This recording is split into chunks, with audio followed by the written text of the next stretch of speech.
Hi friends, இன்னைக்கு இந்த video நம்ம பற்றி பார்க்க போகிற ஒரு சில பார்த்தீங்கன்னா கார்த்தியோட 29வது படத்துக்கான பூஜை இன்னைக்கு போட வச்சிருக்காங்க. ஸோ இந்த ஒரு படத்துக்கான ஒரு சில அப்டேட்ஸ் தான் இன்னைக்கு வீடியோவில் பார்க்க வந்து போகிறோம். கார்த்தி இப்போ நிறைய படங்கள் பண்ணிட்டு வராரு. முக்கியமாக இப்போ வந்து பார்த்தீங்கன்னா சர்தார் 2 படத்துக்கான ஷூட்டிங்லாம் முடிஞ்சு இந்த ஒரு படத்துக்கான போஸ்ட் ப்ரொடக்ஷன் போயிட்டு இருந்திருக்கு. ஸோ இதை முடிச்சுட்டு இப்போ நம்ம கார்த்தி வந்து பார்த்தீங்கன்னா அவரோட 29வது படத்தை இன்னைக்கு ஆரம்பிக்கன்னு சொல்றாரு. இந்த ஒரு படத்துக்கான பூஜை இன்னைக்கு நடந்து முடியும்னு செஞ்சுச்சு. அண்ட் ஷூட்டிங்குமே இன்னையிலேருந்து டீம் ஆரம்பிக்குன்னு சொல்றாங்க. இந்த ஒரு படத்தை பொறுத்த வரைக்கும் இதை டேரக்ட் வந்து பண்ண போகிறது தமிழ் அப்படிங்கிறவர் தான்.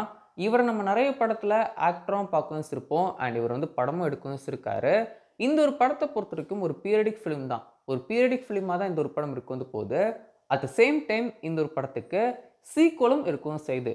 ஸோ பார்ட் 1 பார்ட் 2 அப்படி சொல்லிட்டு இந்த ஒரு படமும் இருக்கு வந்து போகுது. பட்னா பார்ட் 1க்கான ரிலீஸ்க்கு அப்புறம் தான் இந்த ஒரு படம் ஃபஸ்ட்டு ரிலீஸ்னு பண்ணிட்டு இந்த ஒரு படத்துக்கான ரிவ்யூஸ்லாம் பார்த்துட்டு தான் இந்த ஒரு படத்துக்கான பார்ட் 2க்கு டீம் மூவ் வந்து பண்ணுவாங்க. இப்போதைக்கு இவ்வளோ தான் அப்டேட் வந்து கிடச்சிருக்கு இந்த ஒரு படத்தை பொறுத்த வரைக்கும்.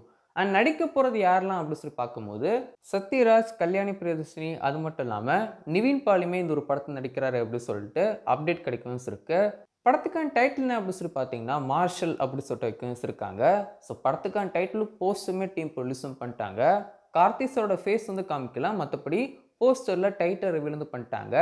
இந்த ஒரு படத்துக்கு மியூசிக் டைரக்டர் யார் அப்படின்னு சொல்லி பார்த்தீங்கன்னா சாய் அபியங்கர் தான்.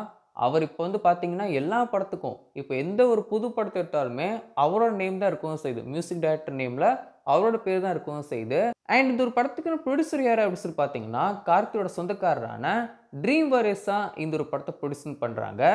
இந்த ஒரு படத்தை முடிஞ்சதுக்கப்புறமா கார்த்தி சார் வந்து பார்த்தீங்கன்னா கைதி 2க்கான ஷூட்டிங்கை ஆரம்பிக்க போகிறாரு. ஸோ கைதி 2 பொறுத்த வரைக்கும் 2 பெரிய பெரிய ப்ரொடியூசர் இந்த ஒரு படத்தை ப்ரொடியூஸ் பண்ண போகிறாங்க. ஒன்று ஆப்வியஸ்லி ட்ரீம் வாரியர்ஸ், அவங்களுமே ஒரு மிகப்பெரிய ப்ரொடியூசர் தான். அண்ட் அது மட்டும் இல்லாமல் ஜனநாயகன் படத்துக்கான ப்ரொடியூசரான கேவிஎன்மே சேர்ந்து கைதி 2 ப்ரொடியூஸ் பண்ண போகிறாங்க.